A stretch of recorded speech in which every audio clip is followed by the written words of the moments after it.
Lamborghini is a bit slower than some of the other cars on the VRS, I think. Let me go and have a look. Let's go have a look. 52.8 as opposed to we're nowhere near a 52.8. Let's not worry about it. Let's just worry about what we can do with it. Turn it down a bit, I think.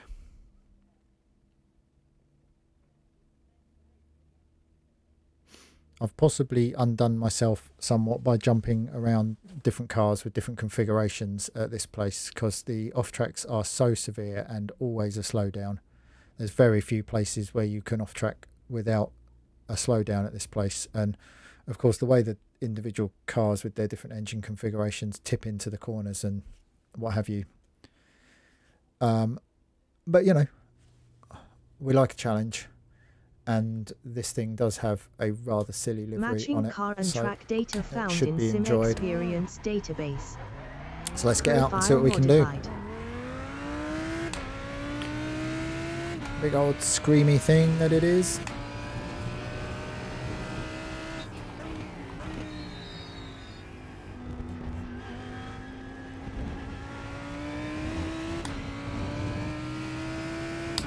Just give it a couple of corners to get some heat in the tyres, and we'll see what our initial impressions are. I mean, straight away, as you'd expect, it's more direct turning in due to the engine configuration. You've not got that big old lump pulling you through the corners.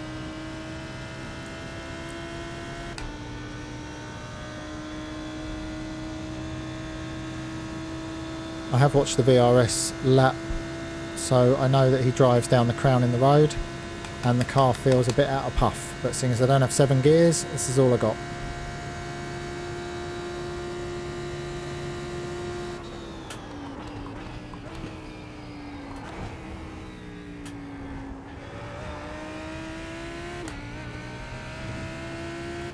So we're back to a more similar trait to the Ferrari and the Porsche earlier, whereby the car's going to be looser on entry and it's going to have nice drive grip. So it's a case of trying to adjust to that.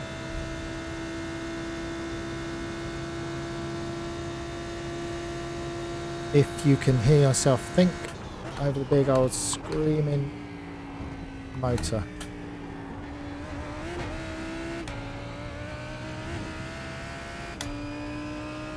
All over the curbs, but we were nice and in control, so it's a decent start. I don't drive this thing much.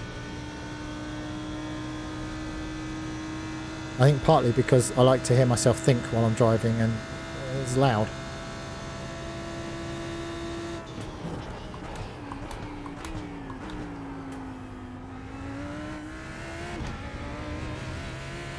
Doesn't have quite the on-throttle rotation as either the drive grip of the Porsche or the on-throttle rotation of the BMW. But it feels nice enough, nicely balanced. Again, I'm in a VRS loaded test session using a VRS setup.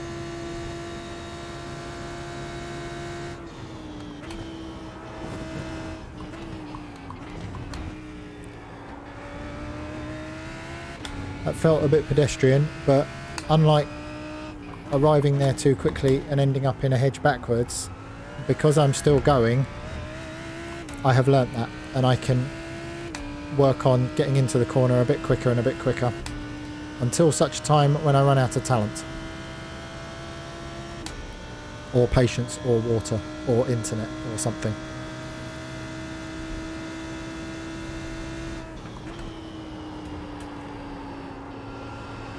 Sort of neutral grip through there, wants to slide the nose. Oh well, I have to watch that. Let's see if it has that horrible Porsche-esque snap as we turn it back this way. No, nothing wants to kill you like the Porsche. Probably won't be the slogan that they're using in their advertising anytime soon. Right, we'll try and use the outlap to get a feel for how it transitions into here. Right, it's going to push the nose more than the Ferrari. Can we rattle the curbs? Yes, and power in a Jeremy Clarkson fashion. Okay. So we've learnt a few things. Oh, sorry. Let me put the coaching doodad back on.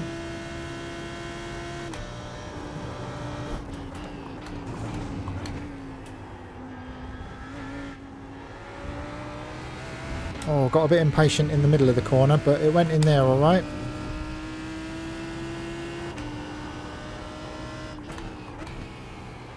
Roll it into the bowl. I'm conscious that I'm having to not run out of road. I'm having to catch the car using the accelerator much more. I'd call it an advanced technique. If you are new to GT3 racing and iRacing and all that sort of stuff, the BMW is a safe bet for a car to learn in. The big front engine cars, they'll catch you out on throttle application, but rarely will you need to, oh, I really was in the limiter there. Rarely will you need to get into the throttle on the way into the corner to stabilise the rear, because obviously there's not much going on at the back. It's an axle holding the rear of the car off the road, whereas these have got the engines behind me.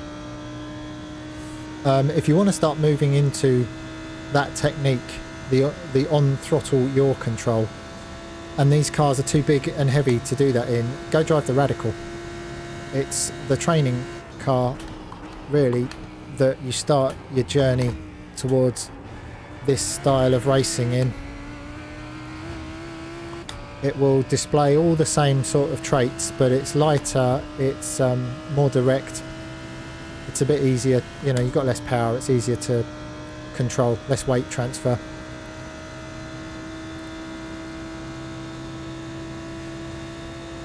Right.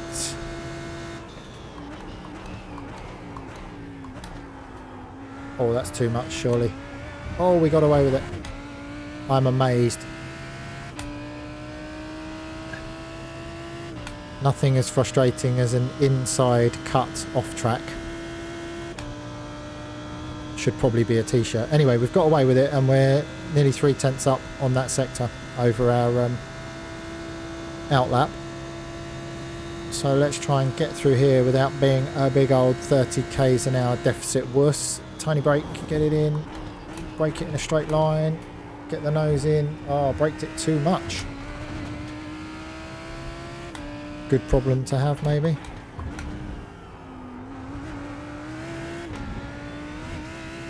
Yeah, this car accepts the power around here with this setup very nicely.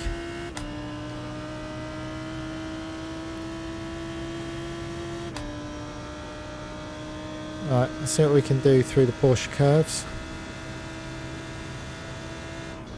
Just going to hold the trail braking a fraction more than last lap. Might need to try fourth into there. It's just pushing the nose. Oh, watch the wall.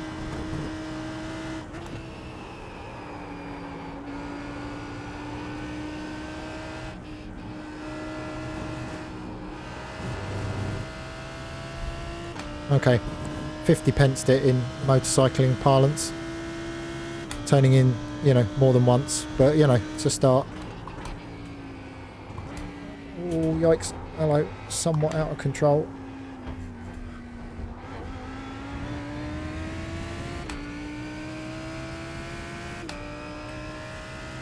Right, so we're in the mid 54s. So this is as fast as we've been in anything. And it feels alright. Let's try to be a little less impatient in the mid corner.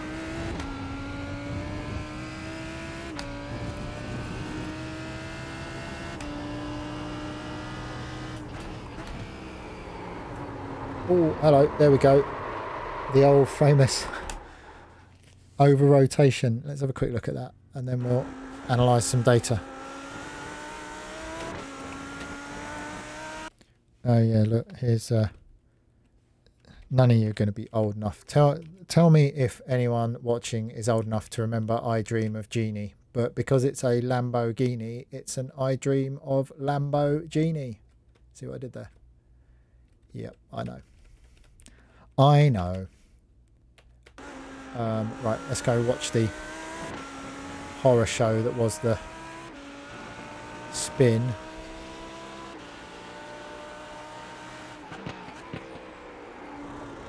Fraction too aggressive on the turn in. And that big old pendulum weight at the back, you could see it gone. It's gone there, and there's nothing you can do about it. But the car feels nice around here. So pause and that, and let's go. You never saw it? No, I don't blame you. It was an American TV show from the 50s maybe, or the 60s. But yeah, that livery wrote itself. Okay.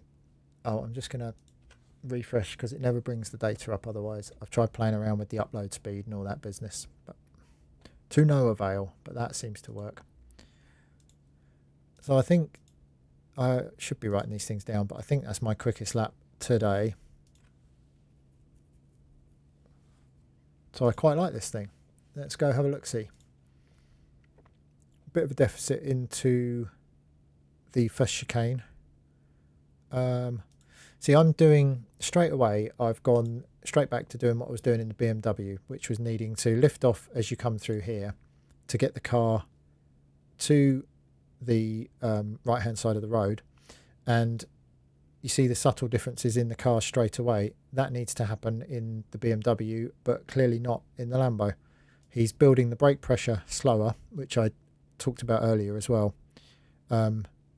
My curve is to the same both sides. I've actually built the pressure slower than I've released it. This is not good for the mid corner, and I would imagine from here where I start running wide and I start turning the steering wheel, the fact that I have come out of the pedal too abruptly and had this tiny little coast is what's taken me wide in the middle of the corner. It's not entry speed, even though I've braked a bit later. I mean, it might be a result of braking a bit later, but this trail braking phase is critical to turning the car.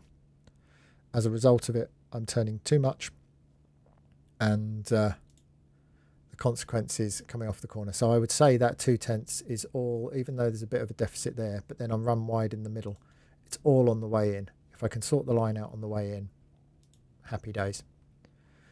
The tricky bit where I've just spun the car, again, as I say, I'm not looking to parrot fashion copy this guy. I'm 900ths behind.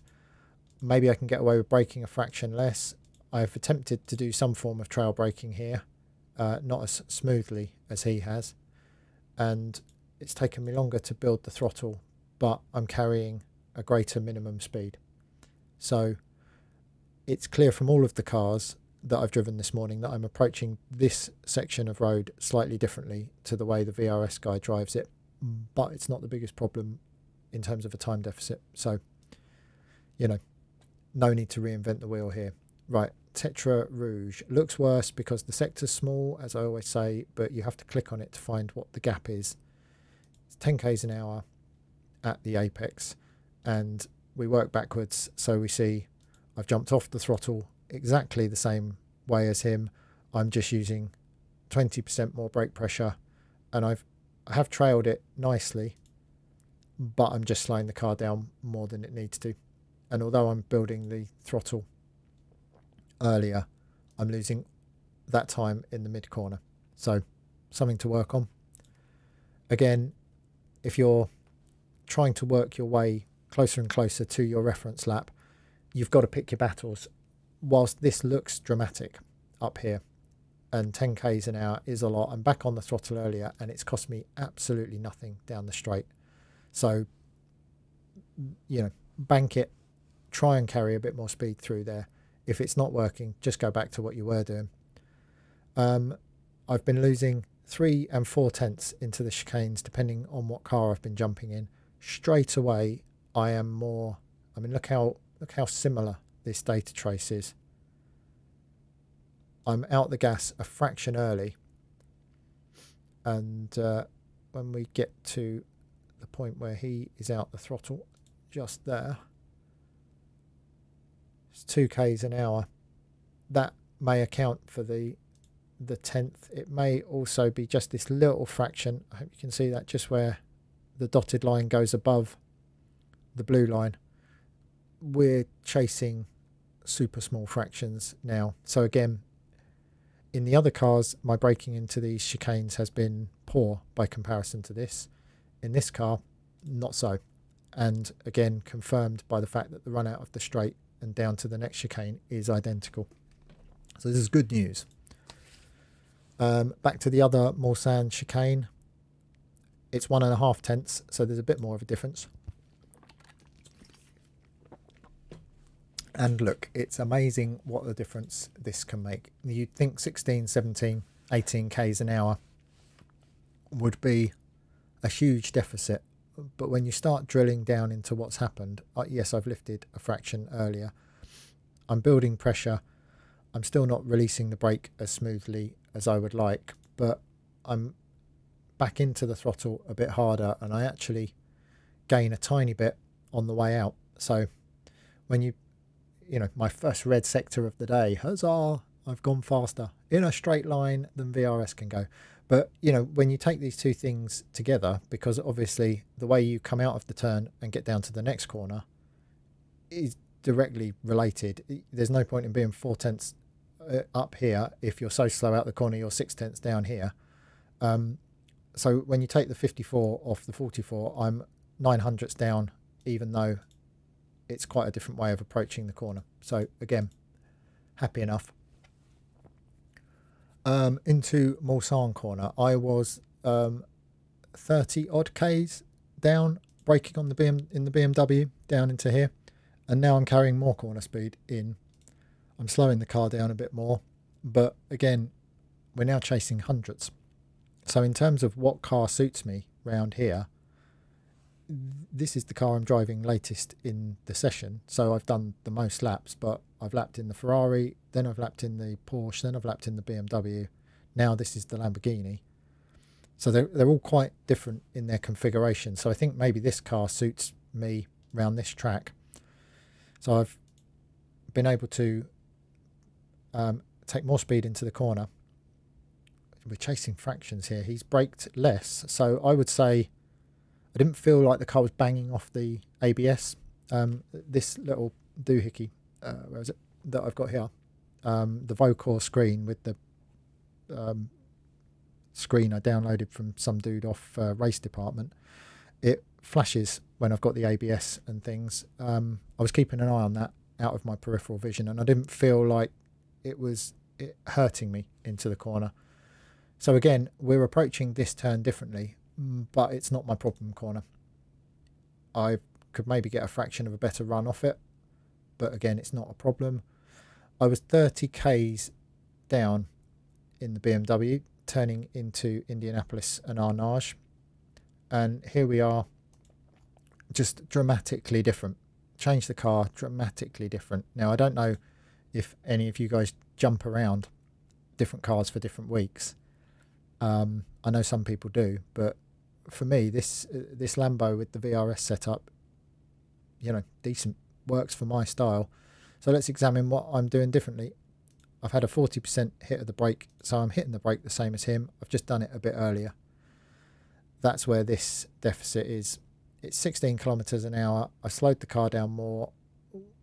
It's not resulted in a massive change because I've been able to clear the brake as we roll through this part, which means I get some of that time back.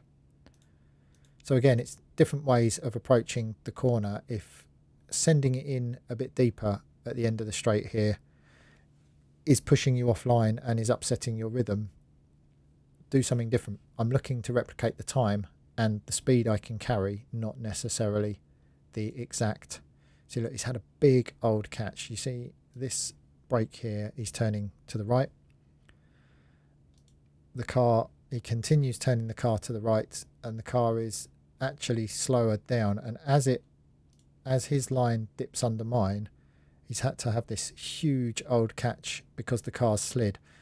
A 9k I-rated driver can do that many times a lap and get away with it.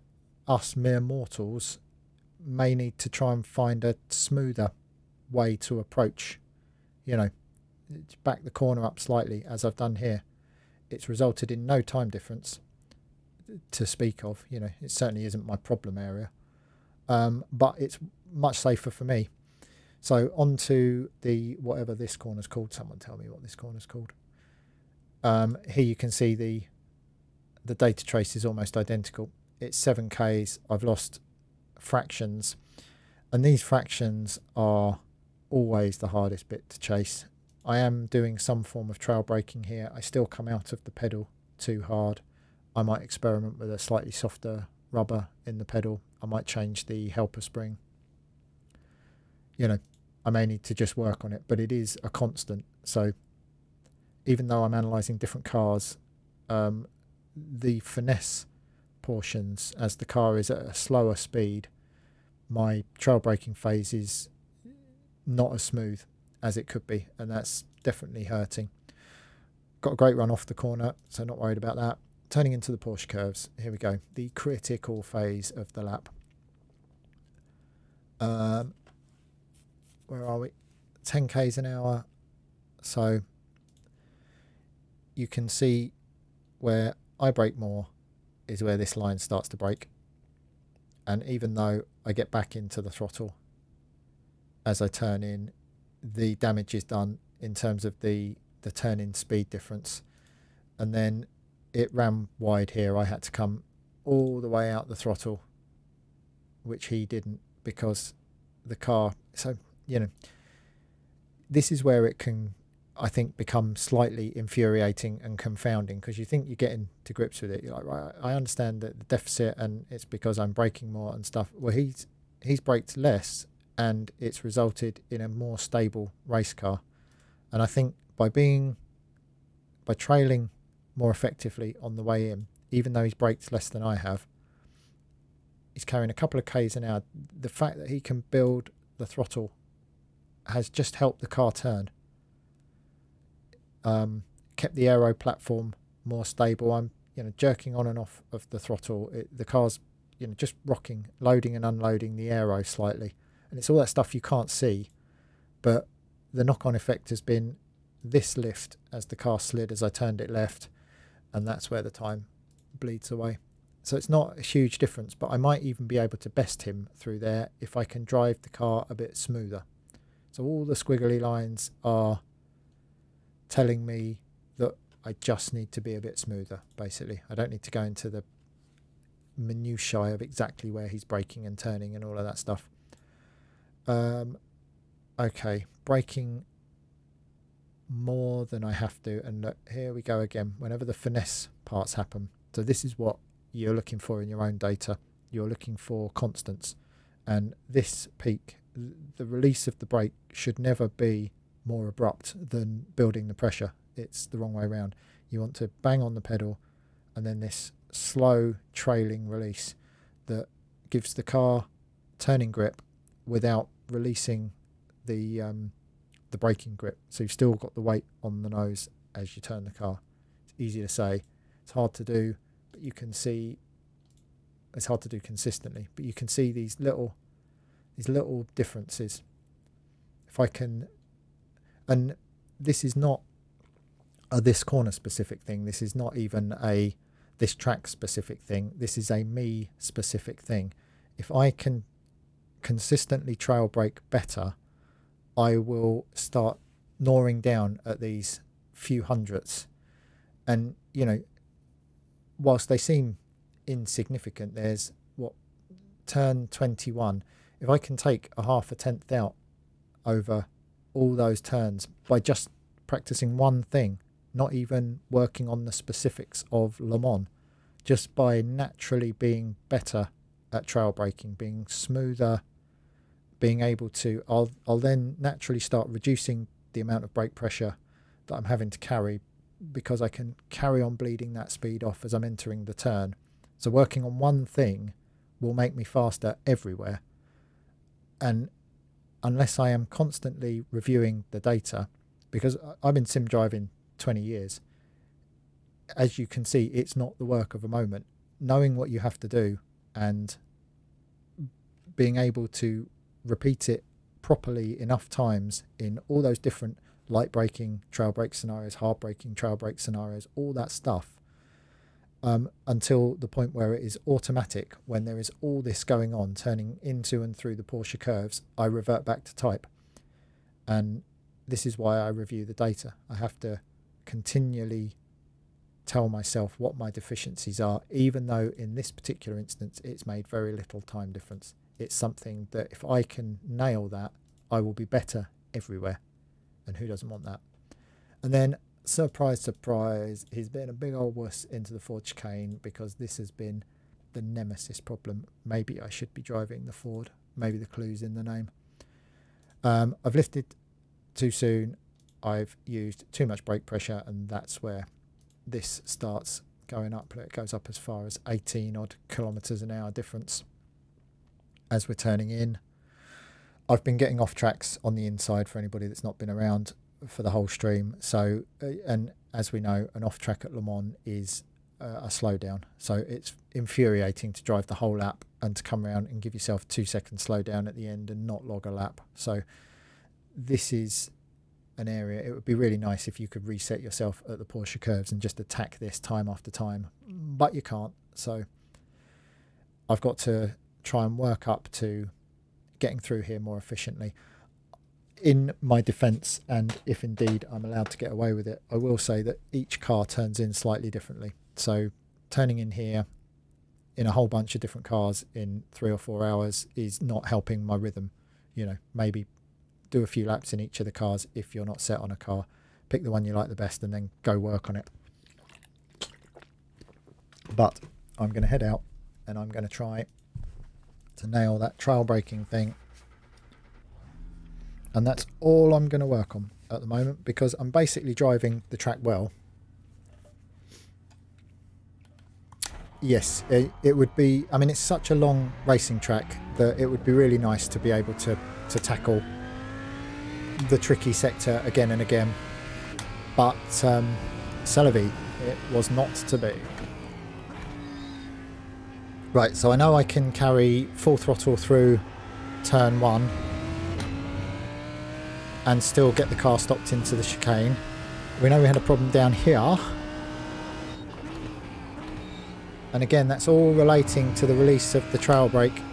Just, you've got a lot of pendulum weight in the back of one of these cars. If you hit the brakes and transfer the weight onto the nose and then don't slowly give the car back its turning grip as you initiate the turn, you'll be round in circles. And I think that it's worth emphasising, because I think that's what people find a problem with some of these rear engine cars. We're also going to be out of puff again because this thing is short geared.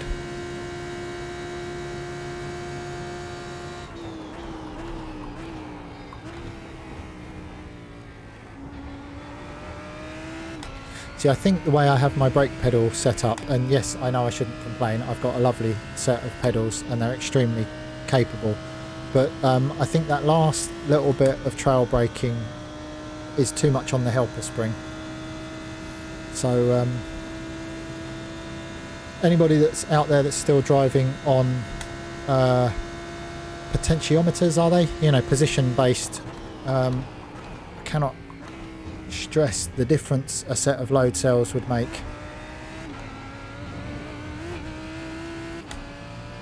You know, I'm no expert, but by all accounts, all the studies show that the human condition is much better at repeating pressure than it is movement, and it's why you see why I've got one medium rubber in the brake stack and the pedal doesn't move much.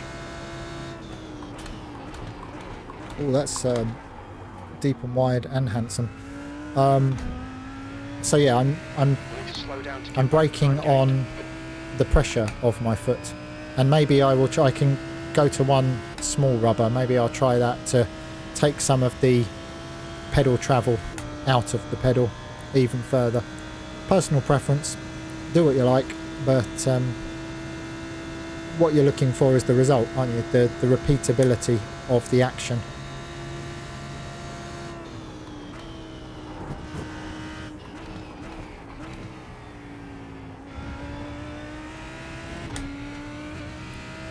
Oh, has my telemetry stuff gone weird? Right, there we go. Oh, ever since I updated it. Fire away with some questions.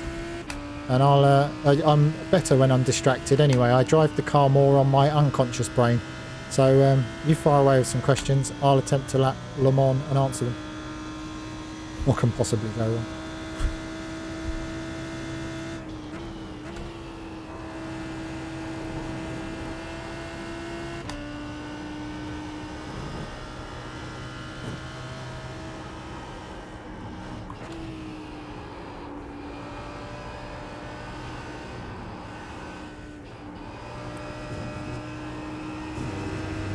Did I get away with it? No, I did not get away with it. See what I mean? It's tricky back round here.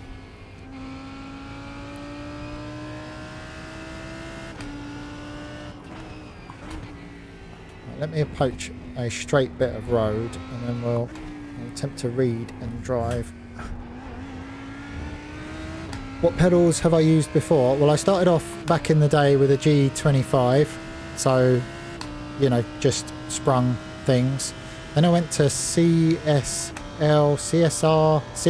Elites, I think, which circa 2012 or 2013. It was the first set of pedals that had load cells in.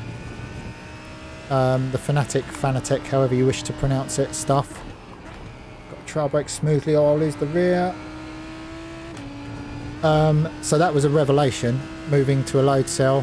I've driven on HE Pros, which are sort of the forerunner to the Sprints. Then I sold up and have driven on V3s with the Fanatec V3s with the brake performance kit in. And now I is on the Sprints, as you can see. So there you go. I've been from high end to low end, or low end to high end, back to medium end, back to sort of high end.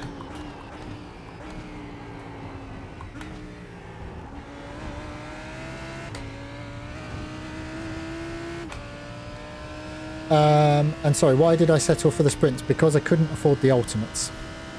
I would, in Formula cars, I would like a bit more than the 65 kilograms of pressure, which I never thought I would say.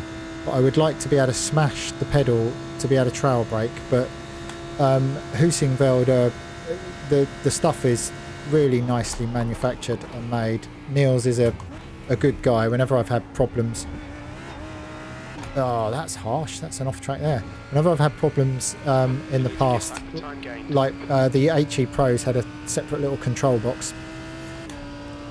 My telemetry keeps disappearing, doesn't it? Look at it. Look at it. Ooh, the rotor.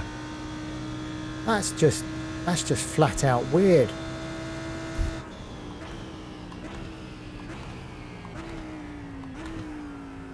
Hold on, I'm going to have to pull over and have a go at sorting that out. I don't know if anyone uses RaceLab apps, but ever since it's done, he's updated it. Unless I change the size of the boxes, which is really flippin' annoying. Every time I start it up, it goes weird on me. It's not having it, is it? Wow. What happens if I go to that?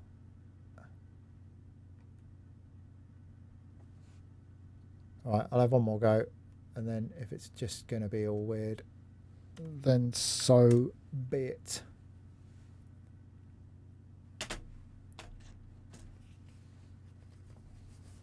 Maybe the app's crashed.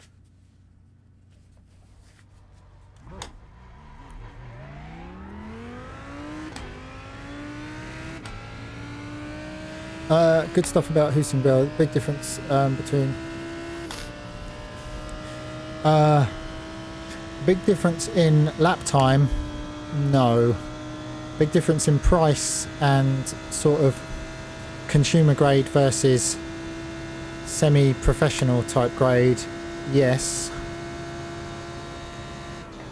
For me, you can be world-class fast on a set of V3s. They're a fantastic set of pedals for the money.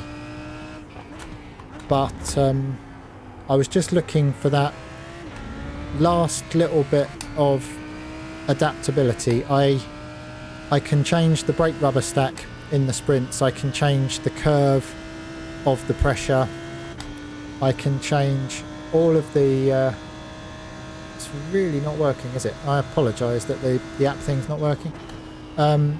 I can change the throw and the stiffness of the accelerator pedal. So you have more options. Is that worth twice as much? It depends on you, really. I personally like...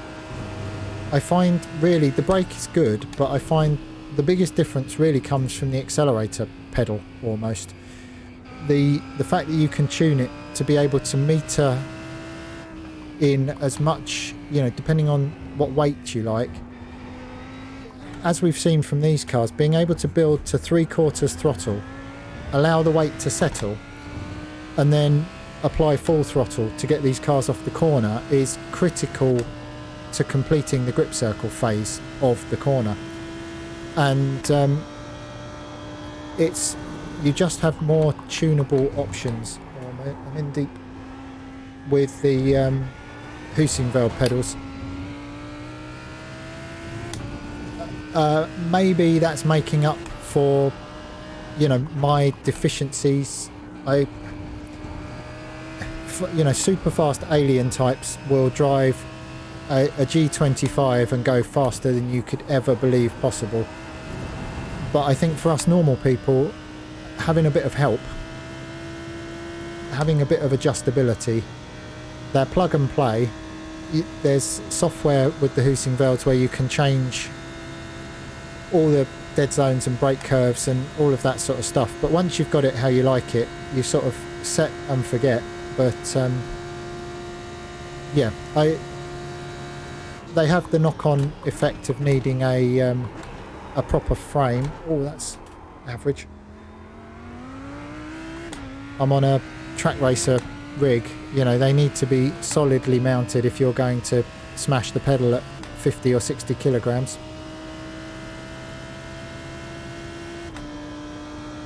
Yeah, I mean, they feel they're obviously big and metal, and you know, they feel more like pedals in racing cars.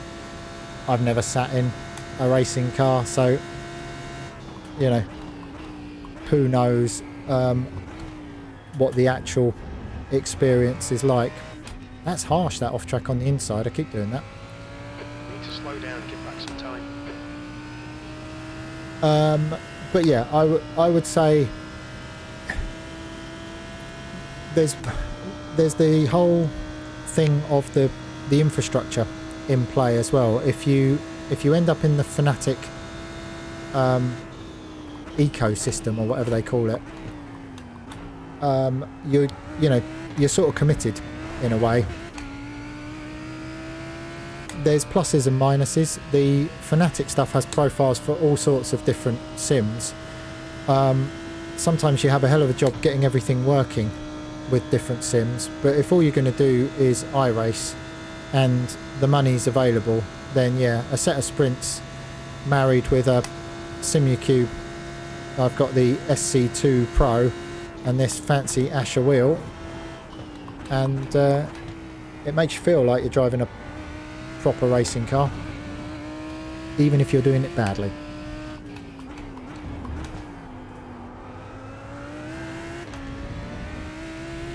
I think I might be out of talent for this morning. My talent tank is on empty. Can I trademark that? That seems like a good thing. I could trademark that, right? So if you hear anyone else say talent tank, you know they've stolen it. So yes, to summarise my waffle, if you've got a sturdy frame, and I waited 7 years to buy a proper sim rig, and really shouldn't have done, because being locked in the same position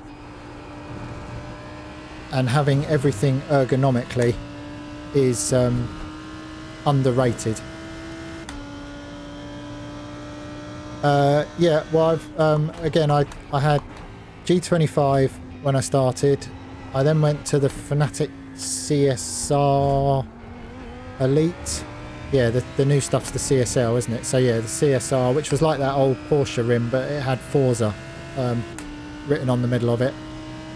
I then went to a T300 with the... Oh, get the car stopped.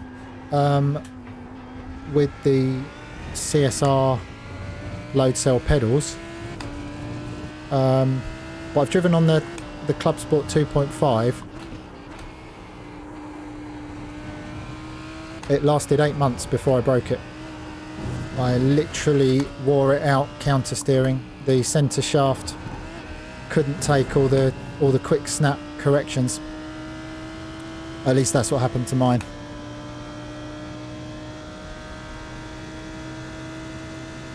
And I've driven on a Gen 1 OSW, you know, Simula Cube. So I knew roughly what I was getting into there.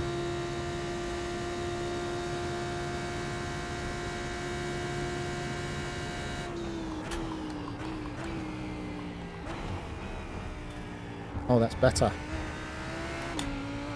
I mean, we're as a ways down because we're not concentrating, and as we know, we've run out of talent, but...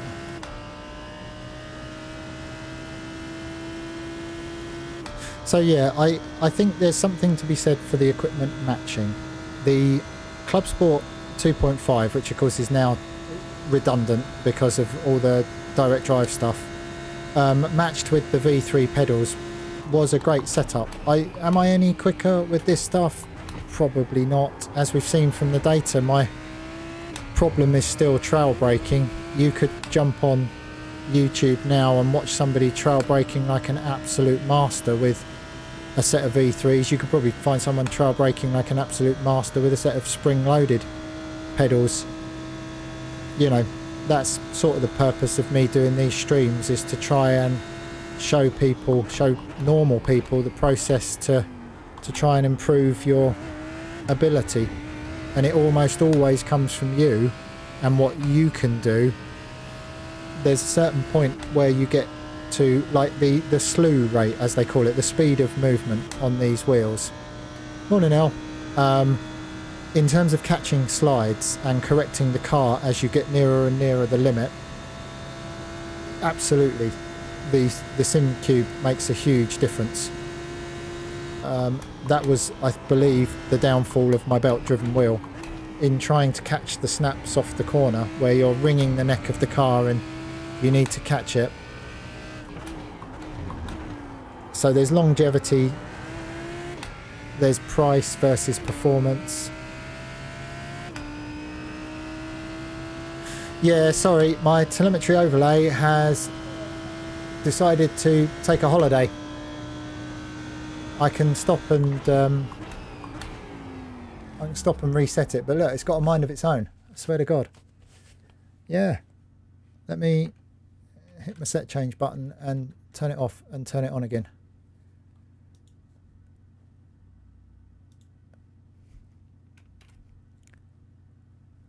Anyway, as we're discussing, I'm pretty much out of talent. Where's the race slabs? There it is.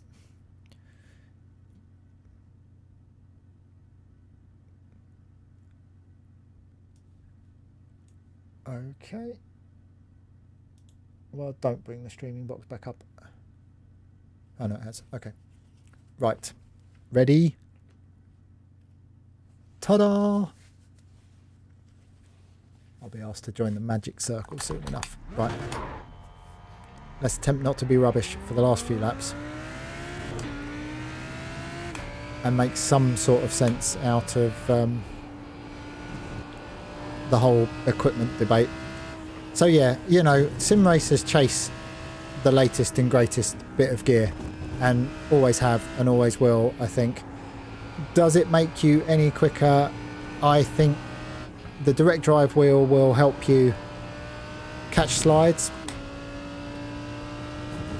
I think it's the last thing you should upgrade. I think the pedals will always give you more control over the race car, because as we know, we drive the car more with our feet than we do with our hands. I think there's something to be said for the Fanatic ecosystem, because it works with everything. Plug and play. If that's, you know, if you're more casual, there's definitely something in that. Yes, I've seen those. Oh, we're well off the road. I've seen those pedals. They do look nice. You need to slow down a bit if you don't want a penalty.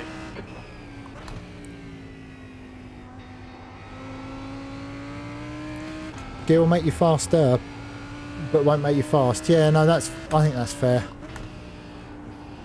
And as I was saying earlier, you know, I've had the privilege throughout my time in iRacing to have some proper real life, now current Formula 1 drivers. I've been in session with them, and they will drive a G25 attached to a dining room table faster than I will ever drive anything. So, you know, talent will always out. I think for us normal people, being able to tune our equipment to suit our taste in terms of these, you know, these sprint pedals, the weight of the accelerator, the throw, the way I have the brake pedal, I think that helps me be consistent. Yeah, you know, embrace whatever you've got, carry on working on yourself, because there's always more time in you than there is in any of your gear.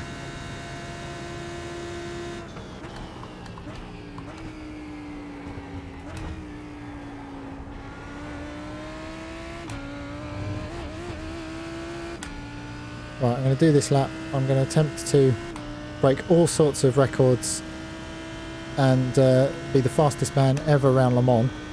Might as well have a goal. And then I'm going to refill my talent tank, probably by eating lunch.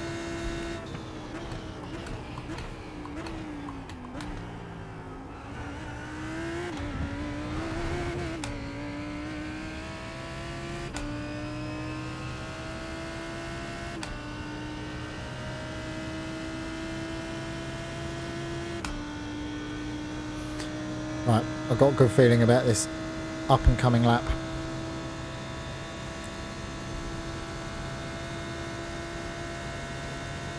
In this screaming meanie of a Lamborghini. Hey.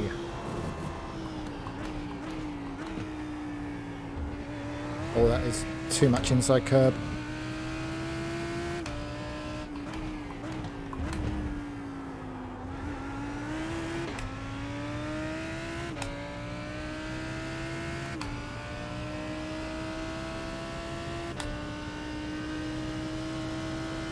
So yeah, hopefully Pontus, I didn't waffle too much rubbish, and that is, you can unpick my incoherent babble into something of some use.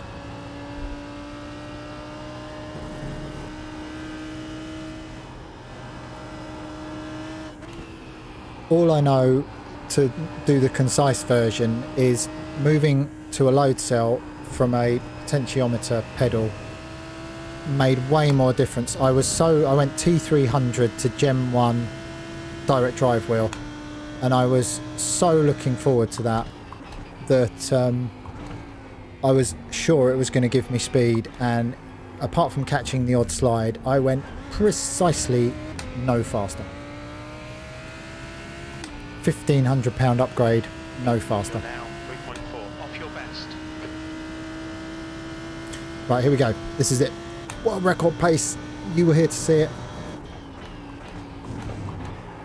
Oh no, I'm out of talent. That was going to be the world record lap, and it was for half a corner.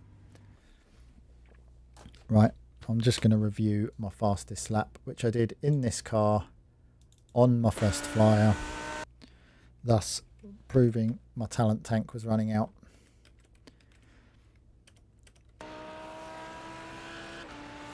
Yeah, well, what's the song? If you get it wrong, you'll get it right next time.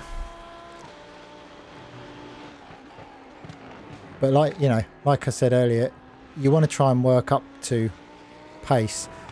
I don't know about you guys, but I find but I mean, I've been driving since 8 o'clock this morning, and talking rubbish since 8 o'clock this morning. You get to a saturation point where you're better off putting it down and going and doing something else and just letting everything, all the pixels that have been flying past your face, let them absorb and, you know, sort of I think you absorb some of the things you've done well, and hopefully you can start off at that point and then get faster the next time you turn it on. If you're looking to get faster and you are simply pounding round and round and not learning anything, you know, you have to ask yourself why you're doing that.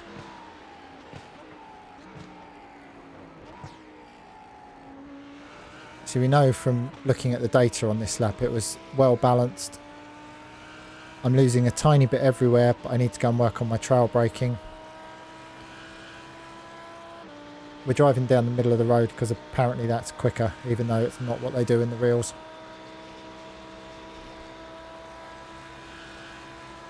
And we've also learned that the Lamborghini seems to be the thing I'm spinning the most in, but also has the most potential pace for me.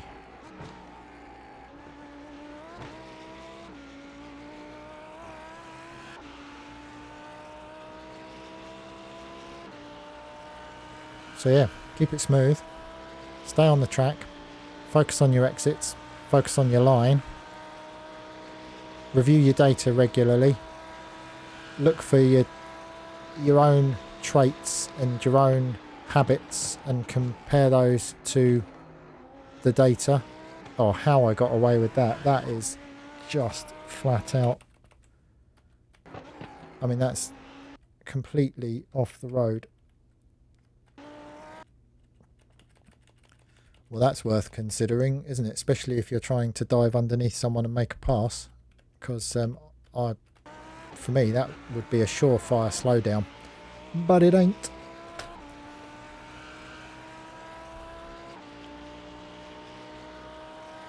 Yeah, so, you know, find a rhythm, then start moving your braking markers. If you're constantly spinning on exit, it might even be, it's difficult to unpick. It might be because you're going too slowly into the corner. It might be that the rhythm's not right. You have to be, as I say, in the ballpark, which is where the VRS data is of limited use depending on your level. As I say, if anyone wants to join the Discord, send me a DM. I can add you to my little VRS team so that you can look at my data and anyone else that's lapped. If you're chasing somebody that has an innate ability that you have yet to discover or work up to, like the quick hands to catch the car or the on throttle yaw control, you'll be trying to match somebody and spinning the car on the way into the turn. And if that's happening, that becomes frustrating and demoralizing because you're looking at data going, well, they can do it, but their level of understanding might be too far away. So really chasing somebody that is more on your level oh, you could see I missed the chicane there, ends up being a better, more productive use of your time, because you edge yourself to them, then you get comfortable at that level, then you move yourself up to the next level, get comfortable at that level, and that's where we are better together. Because once we are working as a collective, we have more data, you drag everybody up, more people get more comfortable in the cars, the racing gets better, we all enjoy our hobby more. So anyway, it's been fun getting to know some of the, let's leave it there before we end up horribly spinning. It's been fun getting to know some of the new guys. I stream every morning. I will be in probably the Porsche Cup car tomorrow morning. Going to be trying that out. On Wednesdays I do F3 and the open wheel stuff, and I'm going to pick something else for Thursday this week. So anybody that is prepared to give me a follow and wants to come along, I'll waffle rubbish, drive around tracks, look through data, and you can all laugh at my silly liveries or my silly mistakes. But for now, it's been super. It's been a blast. I am going to refill my talent tank, and I will catch you all tomorrow. Cheers, gents. Thanks, El. And I'll speak to you all soon. Bye for now.